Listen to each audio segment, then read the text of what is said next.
Je ne vois pas, s'il vous plaît, qui a fait du lynchage médiatique.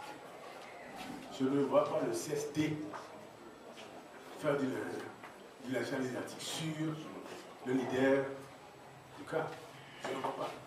Aucun article, aucune intervention d'aucun des leaders du CST n'a parlé de mettre à Dodo, s'il vous plaît.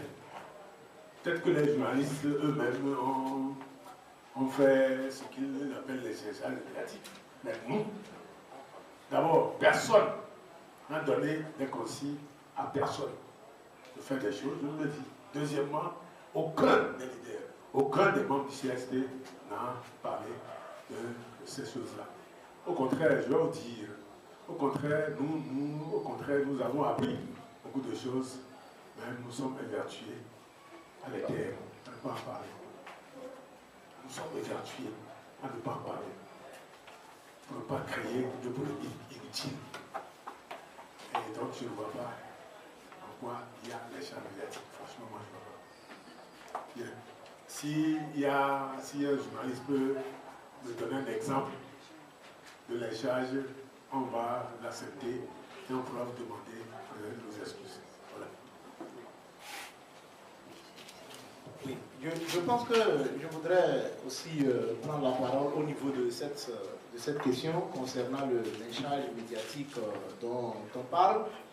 Et comme l'a dit tout à l'heure le coordinateur, nous pensons au niveau du CSC que nous nous sommes beaucoup retenus par rapport bon, si je peux le dire ainsi, au cas.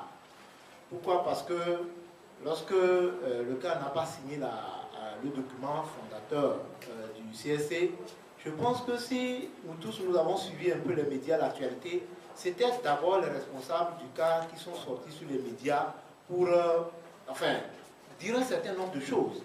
Et au niveau du CSC, nous nous sommes abstenus à apporter des réponses. Parce que pour nous, bon, ce n'était pas le moment. Il ne fallait pas se livrer à quelque chose que ce soit. Et vous savez, c'est des leaders d'opinion. Au niveau du CSC, il y a des responsables d'entité. Au niveau du cas, il y a des responsables d'entité. Et toutes ces personnes-là sont des leaders d'opinion. Et quand vous êtes leader d'opinion, responsable de parti politique, quand vous accordez une interview à un journaliste, il faut savoir que votre interview sera commentée. Ça, c'est clair. Je n'en veux pour preuve que la dernière sortie du président d'honneur du CAR, il a dit expressément que la pression sans le dialogue est stérile. Il parle de qui? C'est de ça qu'il s'agit. Quand il dit la pression sans le dialogue est stérile, il parle de qui? Justement, il fait allusion au CSC. Or, en réalité, le CSC n'a jamais refusé le dialogue. Le collectif Sauvons le Togo n'a jamais refusé le dialogue, car dans son document fondateur, il y a comme moyen d'action le dialogue. Et donc, je pense que certains journalistes, et je pense que si vous lisez la une des journaux, il y a certains journalistes qui ont exploité cela et traité le CSC comme étant des révolutionnaires ou bien un mouvement insurrectionnel. Non. Donc, je pense que c'est un faux problème. Aucun responsable d'Ara, nous nous sommes abstenus, et aucun responsable du collectif Sauvons le Togo n'a donné des instructions à un journaliste que ce soit pour